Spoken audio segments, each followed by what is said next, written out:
Welcome back दोस्तों, मैं हूं आपका प्यारा होस्ट संजय और आप देख रहे हैं वीए और केरा। तो गाइस, महाकाल आपको स्वच्छ और स्वस्थ रखे। एक अमर योद्धा की गाथा। दोस्तों, आज हम आपको एक ऐसी कहानी सुनाने जा रहे हैं जो सिर्फ एक राजा, एक योद्धा या एक तपस्वी नहीं, बल्कि त्याग, बलिदान और अटूट संकल्प की मिसाल है। यह कथा है गंगा पुत्र देवव्रत की, जिन्हें दुनिया भीष्म पितामह के नाम से जानती है।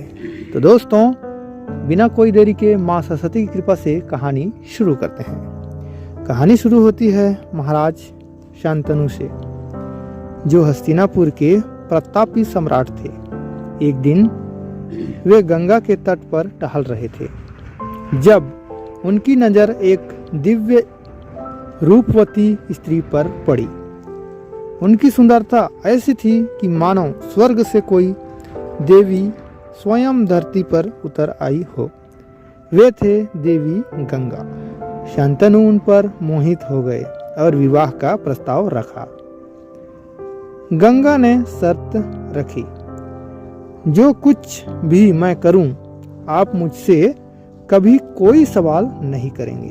राजा ने प्रेम में यह शर्त स्वीकार कर ली। विवाह हुआ और उनके पुत्र पैदा हुए, लेकिन गंगा उन्हें नदी में बहा देती। जब 8वें पुत्र को भी डुबाने लगी तो शांतनु से रहा नहीं गया। उन्होंने गंगा से प्रश्न कर लिया। तब गंगा ने सच उजागर किया, ये 8 वसु हैं जिन्हें श्राप मिला है। यह आखिरी पुत्र जीवित रहेगा, लेकिन मैं अब तुम्हें छोड़कर जा रही हूँ।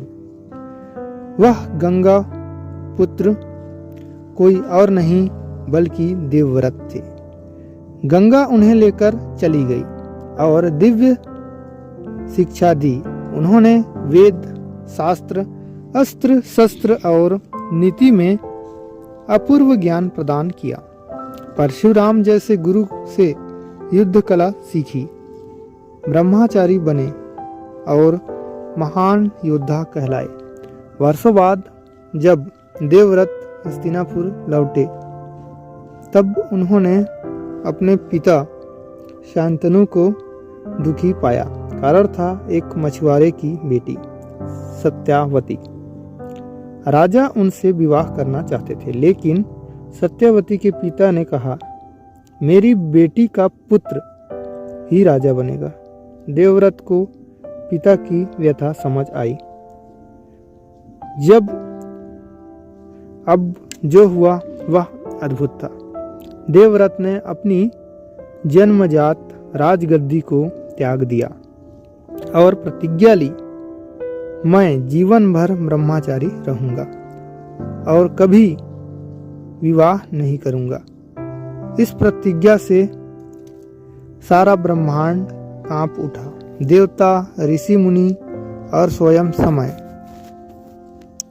समय थम सा गया और तभी आकाशवाणी हुई, आज से तुम भीष्म पितामह कहलाओगे, क्योंकि तुमने अटल प्रतिज्ञा ली है। और तब से वे बने भीष्म पितामह। समय बीता और हस्तिनापुर में राजनैतिक उठापटक शुरू हुई। भीष्म पितामह ने राजा के रूप में शासन नहीं किया, लेकिन वे हमेशा हस्तिनापुर की रक्षा करते रहे।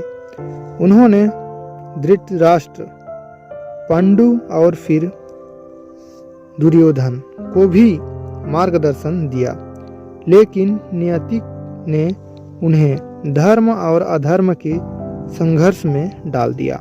कौरव और पांडवों की लड़ाई में कौरवों की ओर से युद्ध लड़ने का निर्णय लेना उनके लिए आसान नहीं था। वे जानते थे कि धर्म पांडवों के पक्ष में था, लेकिन उन्होंने अपनी प्रतिज्ञा निभाने के लिए हस्तिनापुर के सिंहासन के प्रति वफादारी चुनी। यही भीष्म पितामह की महानता थी। वे केवल शरीर से कौरव के साथ थे, लेकिन आत्मा से धर्म के पक्षधर थे। अब आता है वह क्षण जब महाभारत का युद्ध कुरुक्षेत्र में प्रारंभ हुआ। भीष्म पितामह अकेले ही युद्ध के पहले 10 दिन तक पांडवों को परास्त करते रहे, लेकिन उन्हें पराजित करने का उपाय स्वयं श्री कृष्ण ने सुझाया। उन्होंने पांडवों को बताया कि भीष्म किसी स्त्री पर अस्त्र नहीं उठाएंगे, और तभी अर्जुन शिखंडी को आगे कर भीष्म पर तीरों की वर्षा कराने लगे। वह दिन आ गया जब बाणों से भीष्म का शरीर इस प्रकार ढका कि वे भूमि पर गिरे नहीं, बल्कि तीरों की व्यथशैया पर लेटे रहे। उन्होंने इच्छा मृत्यु का वरदान प्राप्त किया था, इसलिए बाण प्राण नहीं छोड़े। उन्होंने सूर्य के उत्तरायण में आने की प्रतीक्षा की, और जब समय आया तब अपना शरीर त्याग दिया। भीष्म पितामह केवल एक योद्धा नहीं थे, वे त्याग, भक्ति और कर्तव्य की प्रतिमूर्ति थे। उन्होंने दिखाया कि धर्म से बड़ा कुछ नहीं है, और वचन की कीमत पर भी सत्य का मार्ग नहीं छोड़ा जाना चाहिए। उनकी गाथा आज भी हमें यह सिखाती है कि जीवन में शक्ति से ज़्यादा आवश्यक होता है चरित्र और संकल्प। तो दोस्तों, कैसी लगी आपको यह महागाथा? आज के लिए बस इतना ही। अगर आपको यह कहानी अच्छी लगी हो तो वीडियो को लाइक और चैनल को सब्सक्राइब कर दीजिएगा। फिर मिलेंगे एक नई अद्भुत रहस्यमयी कहानी के साथ। तब तक के लिए हर हर महादेव। और ध्यान रहे, रहस्य और कहानी कभी खत्म नहीं होते, ये बस छुपे होते हैं। आपको यह महागाथा कैसी लगी? क्या आप किसी और महान व्यक्तित्व पर कहानी सुनना चाहते हैं? कमेंट करके बताएं और इस वीडियो को आगे बढ़ाएं, क्योंकि भक्ति और प्रेम जब साझा किए जाते हैं तब वे और भी गहरे हो जाते हैं। जय महाकाल।